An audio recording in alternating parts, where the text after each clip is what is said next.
TEDx, donner une présentation TEDx. Est-ce que c'est une opportunité? Est-ce que c'est un coup d'ego? Et si c'était les deux, en fait? Et si TEDx, il faut quand même revenir un tout petit peu sur l'historique, j'ai envie de dire, de TED, de TEDx. Avant TEDx, il y a TED. TED, au départ, vraiment l'idée, le slogan, la punchline en dessous de TED, c'était Ideas worth spreading. Donc des idées qu'il est utile, qu'il est bienvenu de répandre, qui valent la peine d'être répandues. TED, c'est une révolution. Ça fait longtemps maintenant que TED existe. On est sur plusieurs décennies. Et puis TED, en tout cas certaines personnes, certains individus, certaines villes ont souhaité eux aussi faire partie de TED. Et donc il y a eu les enfants de TED qui sont devenus les TEDx. Et donc chaque ville dans le monde aujourd'hui, probablement chaque ville importante, a son TEDx. Et donc chaque TEDx a sa thématique annuelle, ou en tout cas quand il l'organise.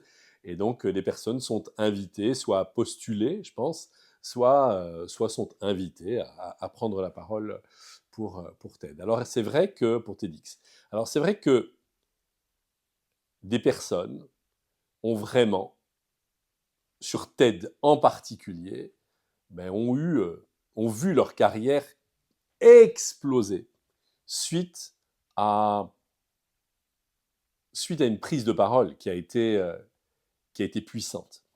Je pense à Amy Cuddy, qui aujourd'hui a un des TED les plus vus au monde. Amy Cuddy qui a fait des expériences extraordinaires sur la puissance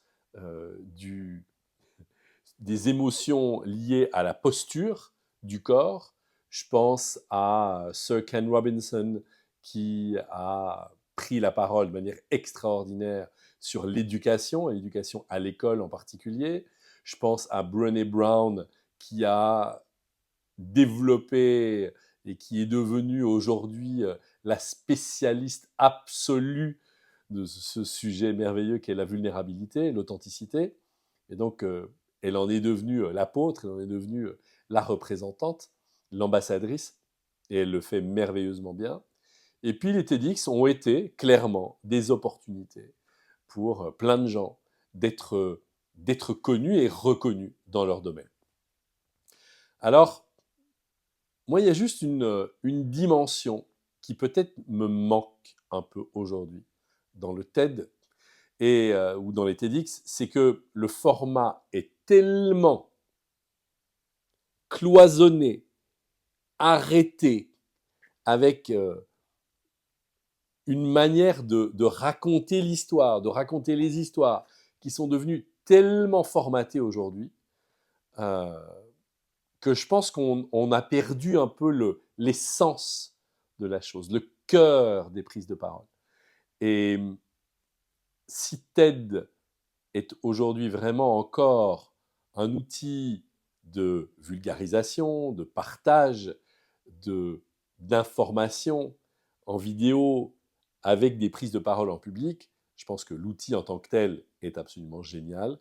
Je pense que la dimension du cœur et la dimension des émotions manquent. Donc on est encore dans quelque chose de très scientifique dans l'approche.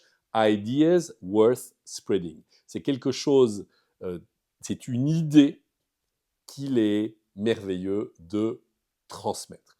Bien sûr, probablement pour des valeurs très très louables, des valeurs avec un meilleur monde, un meilleur futur, une meilleure vie sur Terre. Donc c'est extraordinaire, mais je pense qu'il me manque en tout cas une dimension, et qui est celle d'une prise de parole qui est peut-être plus ancrée encore dans la vie, dans l'histoire et dans le cœur de certaines personnes. Et ce qui fait probablement la vraie différence avec le grand TED et les TEDx, eh bien justement, c'est que ces grandes prises de parole qui ont fait des millions, des dizaines, des centaines de millions de vues, sont en général, ce n'était pas prévu au programme, mais ce sont des prises de parole qui, d'une manière ou d'une autre, ont fait vibrer, ont fait bouger les cœurs, plus que pour d'autres présentations.